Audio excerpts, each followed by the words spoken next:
Shalom. Saudara-saudaraku yang dikasihi Tuhan. Mari siapkan hati dan pikiranmu untuk merenungkan firman Tuhan pada hari ini. Tuhan Yesus memberkati. Inilah hukum tentang korban penebus salah. Korban itu ialah persembahan Maha Kudus. Di tempat orang menyembelih korban bakaran, disitulah harus disembelih korban penebus salah, dan darahnya haruslah disiramkan pada mezbah itu sekelilingnya.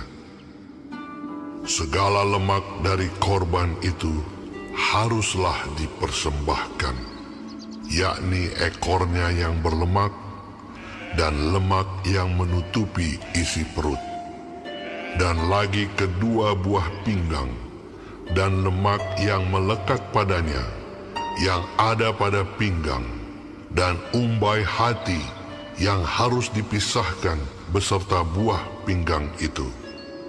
Haruslah imam membakar semuanya itu di atas mezbah sebagai korban api-apian bagi Tuhan. Itulah korban penebus salah. Setiap laki-laki di antara para imam haruslah memakannya. Haruslah itu dimakan di suatu tempat yang kudus. Itulah bagian Maha Kudus. Seperti halnya dengan korban penghapus dosa, demikian juga halnya dengan korban penebus salah. Satu hukum berlaku atas keduanya. Imam yang mengadakan pendamaian dengan korban itu, bagi dialah korban itu. Imam yang mempersembahkan korban bakaran seseorang, bagi dia juga kulit korban bakaran yang dipersembahkannya itu.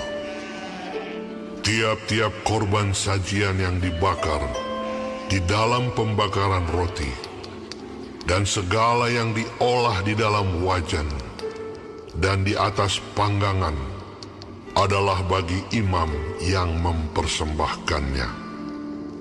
Tiap-tiap korban sajian yang diolah dengan minyak atau yang kering adalah bagi semua anak-anak Harun.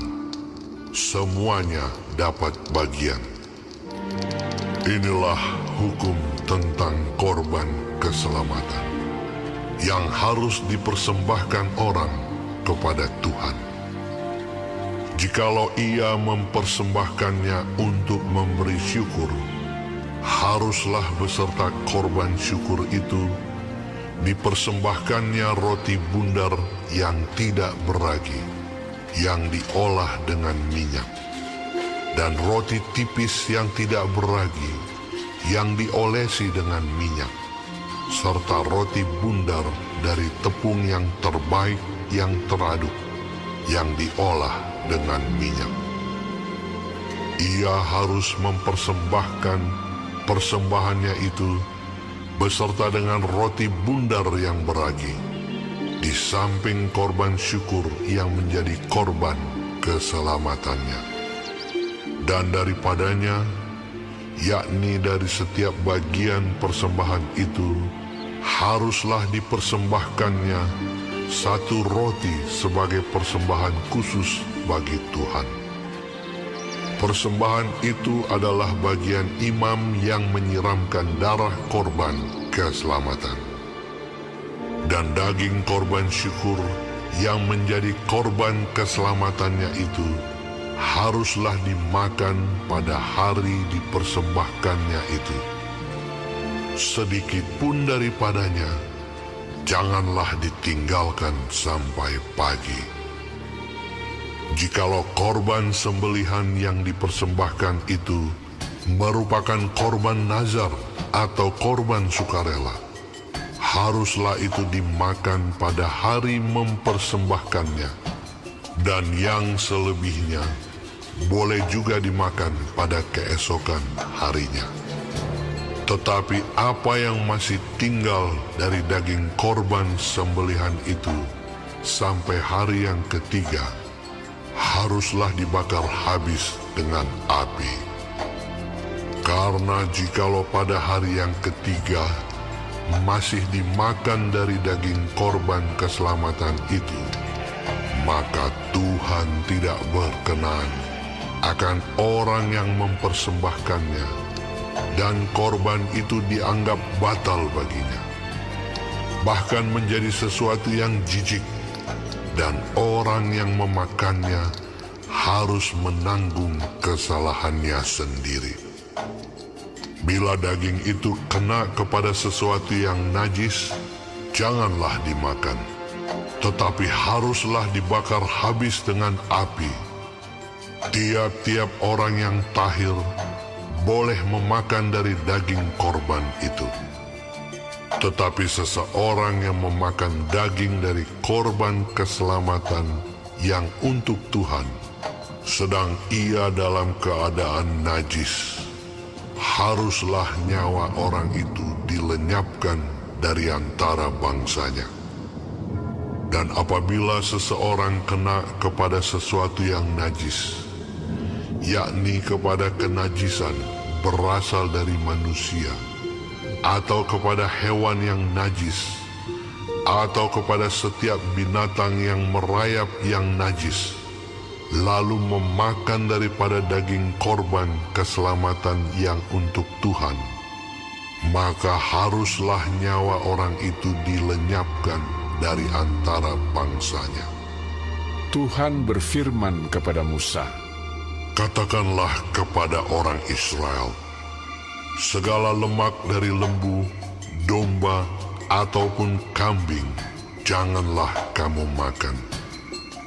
Lemak bangkai atau lemak binatang yang mati diterkam boleh dipergunakan untuk segala keperluan, tetapi jangan sekali-kali kamu memakannya. Karena setiap orang yang memakan lemak dari hewan yang dipergunakan untuk mempersembahkan korban api-apian bagi Tuhan, nyawa orang yang memakan itu haruslah dilenyapkan dari antara bangsanya. Demikian juga janganlah kamu memakan darah apapun di segala tempat kediamanmu, baik darah burung-burung ataupun darah hewan. Setiap orang yang memakan darah apapun, nyawa orang itu haruslah dilenyapkan dari antara bangsanya." Tuhan berfirman kepada Musa demikian, "Katakanlah kepada orang Israel, orang yang mempersembahkan korban keselamatannya kepada Tuhan, haruslah membawa kepada Tuhan sebagian dari korban keselamatannya itu sebagai persembahannya.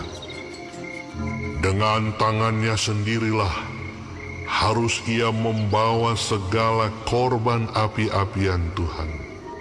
Adapun lemaknya haruslah dibawanya beserta dadanya, supaya dadanya itu diunjukkan sebagai persembahan unjukan di hadapan Tuhan.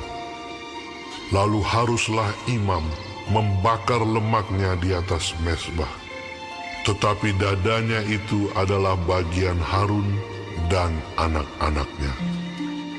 Paha kanannya harus kamu serahkan kepada imam sebagai persembahan khusus dari segala korban keselamatanmu. Siapa dari antara anak-anak Harun yang mempersembahkan darah dan lemak korban keselamatan, maka dialah yang harus mendapat paha kanan itu sebagai bagiannya. Karena dada persembahan unjukan dan paha persembahan khusus telah kuambil dari orang Israel, dari segala korban keselamatan mereka, dan telah kuberikan kepada imam Harun dan kepada anak-anaknya. Itulah suatu ketetapan yang berlaku bagi orang Israel untuk selamanya. Itulah bagian Harun dan bagian anak-anaknya dari segala korban api-apian Tuhan pada hari mereka itu disuruh datang untuk memegang jabatan imam bagi Tuhan. Itulah yang harus diserahkan menurut perintah Tuhan dari pihak Israel kepada mereka pada hari mereka itu diurapinya. Itulah suatu ketetapan untuk selamanya bagi mereka turun-temurun. Itulah hukum tentang korban bakaran, korban sajian, korban penghapus dosa, korban penebus salah, persembahan pentahbisan, dan korban keselamatan.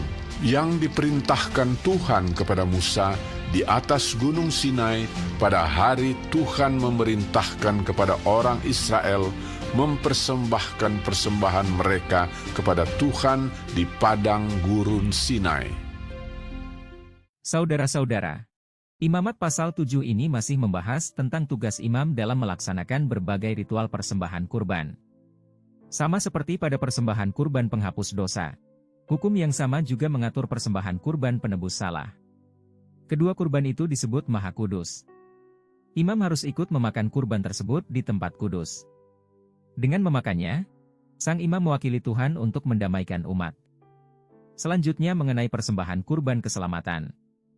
Mengapa umat Tuhan perlu mempersembahkan kurban ini? Yang pertama, yaitu sebagai ucapan syukur. Yang kedua, untuk membayar nazar atau persembahan sukarela. Kalau dalam persembahan kurban penghapus dosa dan penebus salah, imam memakannya mewakili Allah. Maka dalam persembahan kurban keselamatan, imam dan umat yang memberikan persembahan berbagian dalam perjamuan dengan Tuhan. Kemudian Tuhan memberikan larangan untuk memakan lemak dan darah. Lemak harus dihususkan bagi Tuhan.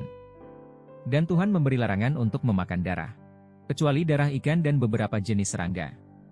Saudara, tujuan dari semua ini adalah agar bangsa Israel beribadah kepada Allah dengan kekudusan. Sekarang kita sebagai orang yang percaya telah dikuduskan melalui pengorbanan Kristus. Maka marilah kita selalu hidup dalam kekudusan. Bagaimana caranya? Renungkanlah firman Tuhan setiap hari dan taatilah, sehingga hidupmu menjadi ibadah yang berkenan di hadapan Allah. Amin. Tuhan Yesus memberkati.